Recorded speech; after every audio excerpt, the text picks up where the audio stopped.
Hello, this is a session for class 5. Subject is science and chapter is number 3. The name of the chapter is growing new plants. जैसे कि हम देखते हैं कि हमारे आसपास बहुत सारे प्लांट्स ग्रो करते हैं, कुछ को हम बीज लगाकर उगाते हैं, लेकिन बहुत सारे प्लांट्स ऐसे भी हैं जो खुद से भी उगाते हैं, शायद वो हमने नहीं लगाए हुए। आप अपने आसपास प्लीज इसे देखिए। और पेज नंबर 23 पर there is a small exercise जिसमें कुछ प्लांट्स के सीड्स को हमें दिखाया गया है। फर्स्ट इज मेज, मक्का, सेकंड इज कोरिएंडर, धनिया, तीसरा जो है रेड किडनी बीन्स जिसे हम राजमा बोलते हैं। बाकी तीन को आप आइडेंटिफाई करिए और इसको बुक में लिखिए। इफ यू हैव बुक्स, अगर नहीं है तो प्लीज अपनी कॉपी में से नोट डाउन करिए, बिकॉज पीडीएफ्स तो आपके पास आ रही है। And let's start with the lesson. A huge variety of plants are seen growing all over the earth. हमारी धरती पर बहुत तरह तरह के प्लांट्स जो हैं, हमें बहुत वेराइटी के प्लांट्स मिलते हैं।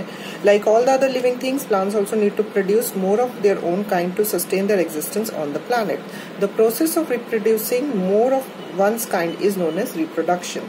Reproduction in plants take place in 3 different ways: by seeds, by spores और by body parts. जैसे कि हम जानते हैं कि हमारी जिंदगी में प्लांट्स की कितनी अहमियत है, तो ये प्लांट्स जो है इनकी भी टेंडेंसी होती है कि ये अपना ही एक और प्रोजेनी, अपने जैसा ही एक और प्रोड्यूस करे, and that is known as reproduction. मतलब अपने जैसा ही एक और पौधा या उससे अधिक पौधे प्रोड्यूस करने की क्षमता को रिप्रोडक्शन कहा जाता है।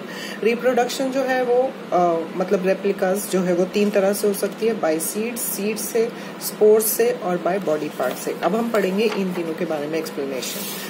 First is reproduction by seeds. अब बीज से कैसे नया प्लांट बनता है, ये तो हम रोजमर्रा की जिंदगी में भी देखते हैं और इसे हम यूज भी करते हैं कि हम कोई बीज बोते हैं तो उसमें से एक नया पौधा निकलता है। That is the process of reproduction by seeds. Most of the plants originate from seeds. ज्यादातर जो प्लांट्स होते हैं वो बीज में से ही निकलते हैं, सीड में से निकलते हैं। Yet all seed do not grow into new plants. लेकिन ये जरूरी नहीं है कि हर बीज में क्षमता हो कि वो नया पौधा उगा सके। Some seeds are not fully grown when they are separated from their parent plants. Because इसका ये कारण है कि कुछ जो बीज होते हैं वो पूरी तरह से मैच्योर नहीं होते, ग्रो नहीं करते जब वो अपने पेरेंट प्लांट से टूटकर या बिछड़ जाते हैं। Some are destroyed by strong winds or heavy rain or are eaten by insects or birds, while there are some which do not get the right soil or enough air, water and sunlight. इसका reason ये भी हो सकता है कि तेज आंधी तूफान में वो अपने पेरेंट पेड़ से बिछड़ गए हों, या ये भी कारण हो सकता है कि किसी पक्षी या बर्ड ने, इंसेक्ट ने उनके बीजों को खा लिया हो, या किसी और तरह से डैमेज हो गए हो, या ये भी हो सकता है कि उन्हें प्रॉपर सनलाइट, एयर और वाटर की सप्लाई नहीं मिली। Such seed do not grow into new plants. ऐसे ही वो सीड्स है जो नए पौधों में नहीं उग पाते हैं। When a seed gets the right amount of air, water, soil and sunlight, it grows into a new plant. क्योंकि अगर किसी भी पौधे को राइट अमाउंट में, सही मात्रा में एयर, वाटर और सॉइल मिलेगा, साथ में सनलाइट मिलेगी, वो नया पौधा उगाने की क्षमता रखता है। Why does a farmer leave space while sowing seeds? आपने देखा होगा, शायद आप में से कई लोग गांव भी जाते होंगे, वहां पर आपने देखा होगा कि फार्मर्स जो है, किसान जो है, जब खेतों में बुआई करते हैं, बीज डालते हैं, वो थोड़ी थोड़ी जगह छोड़ देते हैं। क्यों छोड़ते हैं वो जगह? Do you have any idea? Because जब पेड़ बढ़ता है, मतलब सीड को क्या चाहिए? प्रॉपर अमाउंट ऑफ वाटर चाहिए, एयर चाहिए, सनलाइट चाहिए, और उससे नया प्लांट जब उगता है तो वो जब ग्रो करता है, उसे ग्रो करने के लिए स्पेस भी चाहिए होता है, और इसी वजह से क्यारियों में जगह छोड़ी जाती है। सीड्स जो है वो एक सिंगल सीड भी हो सकता है, एक भी हो सकता है, जैसे आम की गुठली, लेकिन वो कभी कभी 2 या 3 भी हो सकते हैं, उससे ज्यादा भी हो सकते हैं, जैसे हम अंगूर में देखते हैं, या हम एप्पल में देखते हैं, या हम ऑरेंज में देखते हैं। तो उनको, जिसमें 2 cotyledons होते हैं, उनको डाइकॉट सीड्स बोलते हैं, while the seeds which have only 1 cotyledon are called monocot seed. जिसमें एक सिंगल सीड पाया जाता है उसे मोनोकॉट सीड्स बोलते हैं, और जिसमें 1, 2 या 2 से ज्यादा सीड्स पाए जाते हैं उन्हें बोलते हैं cotyledons. Before understanding how a seed grow into a new plant, let us first understand the structure of the seed. ये जानने से पहले कि कोई भी सीड, कोई भी बीज नए पौधे में कैसे परिवर्तित होता है, उसका रूप लेता है, हमें ये जानना जरूरी है। क्या जानना जरूरी है? कि सीड का स्ट्रक्चर, असल में उसका स्ट्रक्चर, उसकी फॉर्मेशन कैसे होती है। सबसे पहले seed is covered by an outer protective covering called the seed coat. देखा होगा आपने, अगर आपने आम की गुठली देखी होगी तो उसके बाहर एक प्रोटेक्टिव कोटिंग होती है, उसे सीड कोट कहा जाता है।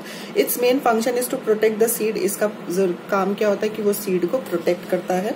Inside the seed are the seed leaves also called cotyledons, और उसके अंदर जो होते हैं पौधे उगाने की क्षमता वाले बीज होते हैं जिन्हें कॉटिलिडन्स कहा जाता है।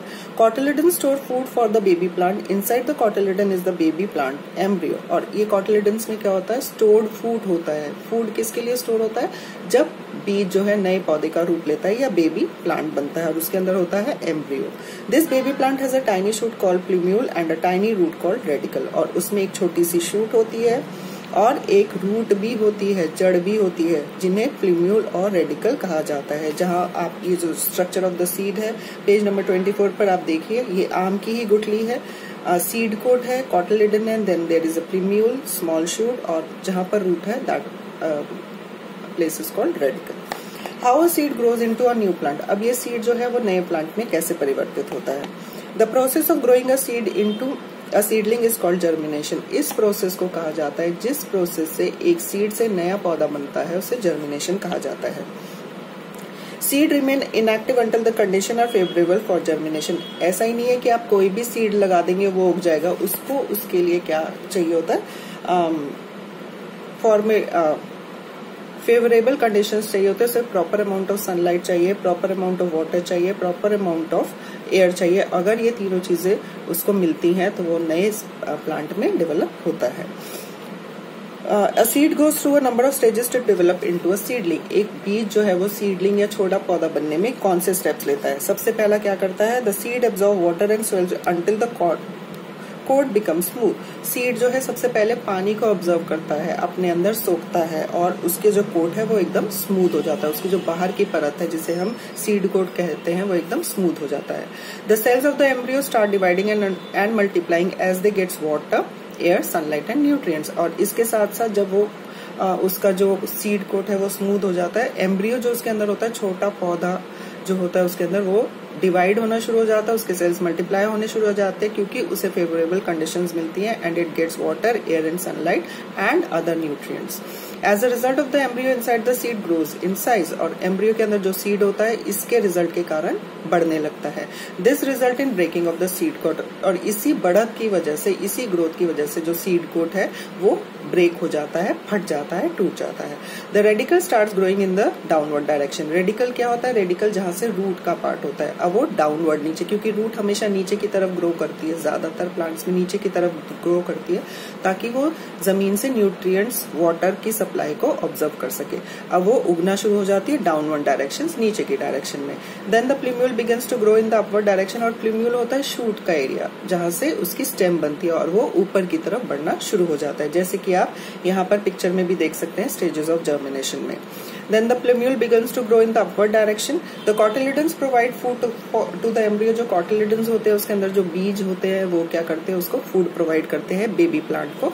Once the leaves are formed, the cotyledons are shed. और जब जैसे जैसे लीव्स आने शुरू हो जाते हैं, पत्ती आनी शुरू हो जाती है, cotyledons जो है अपने आप गिरकर टूट जाते हैं। A new plant grows from the seed। और ऐसे ही सीड से एक नया प्लांट ग्रो कर जाता है। सर्कल द करेक्ट ऑप्शन में आपको क्या करना है, फ्लावरिंग और non flowering plants reproduce from seeds. जिन प्लांट्स में फूल उगते हैं या नहीं उगते हैं उनके सीड्स से नए पौधे उगते हैं। इज इट राइट और रॉन्ग? फ्लावरिंग प्लांट से होते हैं obviously. The seed coat cotyledon provide food to the embryo. Seed coat और कॉटिलिडन में से कौन जो है वो फूड प्रोवाइड करता है? कॉटिलिडन प्रोवाइड करता है, क्योंकि सीड कोट क्या करता है, उसकी कवरिंग होती है, उसकी प्रोटेक्शन होती है। The radicle grows into a shoot root, right. Rice is a monocot dicot seed. Rice जो है वो मोनोकॉट है, मोनोकॉट मतलब सिंगल सीड है, या डाइकॉट है जिसमें बहुत सारे सीड्स होते हैं। ऑब्वियसली एक अगर आप चावल का वो देखेंगे, झाड़ देखेंगे, तो आप जान पाएंगे कि एक झाड़ में कितने सारे चावल के दाने होते हैं, अलग अलग दाने होते हैं, तो it is a dicot seed. अब आपने एक फन एक्टिविटी करनी है। फन एक्टिविटी में आपको क्या करना है, you have to take some kidney beans, मतलब राजमा या चने लेने हैं। प्लांट देम इन अ बोल with in a thin moist cotton clothes. उनको गीले कपड़े में रखना है अपने एक बॉल में, कॉटन के कपड़े में। Keep them on a window sill where they get air and sunlight. और इस गीले कपड़े के साथ उन्हें विंडो की सिल पर रखना है जहां पर उन्हें प्रॉपर जो है एयर और सनलाइट मिले। कीप द क्लॉथ मॉइस्ट, हमेशा कपड़े को आपको गीला रखना है, मॉइस्ट रखना है, मॉइस्चराइज रखना है।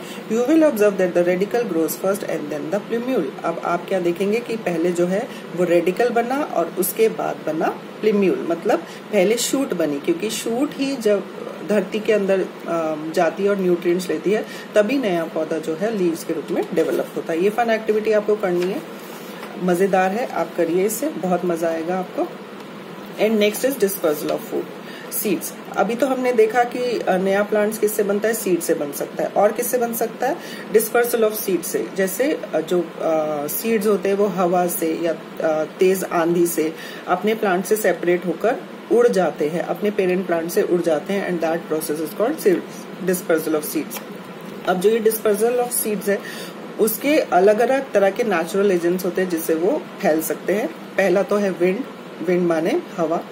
Seeds that are small and lighter generally disperse by the wind, जो बीज हल्के होते हैं, छोटे होते हैं, वो हवा से भी फैल सकते हैं, डिस्पर्स हो सकते हैं। वाटर से seed of the plant that grow near water are generally disperse by water, जो पौधे जो है पानी के आसपास लगते हैं वो पानी के द्वारा भी डिस्पर्स हो सकते हैं, जैसे for example coconut and lotus. Animals, अब एनिमल्स कैसे डिस्पर्स करते हैं seed. Fruit of some plants such as tigers claws and xanthium have hook like structure, those hook stick to the fur of the animals of और clothes of the human beings and carry seeds with them. कुछ plants ऐसे होते हैं जैसे tiger clause और ज़ेंथियम जिनमें जो hook like structures होते हैं जो कि किसी भी एनिमल या ह्यूमन बीइंग पर चिपक कर अपने जो सीड्स को दूसरी जगह पर पहुंचा सकते हैं। अब नेक्स्ट इज एक्सप्लोजन, मतलब फटना। जब कोई भी फ्लावर जो है वो पक जाता है तो वो फट जाता है। फटने से क्या होता है, उसके अंदर से जो बीज होते हैं वो जगह पर फैल जाते हैं। द फ्रूट्स ऑफ ओकरा, okra means bhindi, geranium and poppy burst open when they are ripen. ऐसे प्लांट्स हैं जिनमें जब वो पूरे पक जाते हैं तो उनके जो सीड्स होते हैं वो फट जाते हैं। The seeds are then scattered to far places from the plants, और इससे जो है वो सीड काफी दूरी तक जो है डिस्पर्स हो जाते हैं, फैल जाते हैं। इस चैप्टर को अभी हम यहीं पर रोकेंगे बिकॉज यहाँ से हम नया शुरू करेंगे। पेज नंबर 27 से 26 तक आपने जहां तक करा है you just go through it, समझिए उसको, पिक्चर्स को ध्यान से देखिए, और जो कुछ नहीं आता प्लीज पेरेंट्स से डिस्कस करिए। Thank you so much. Continuation करेंगे in the next part 2। Thank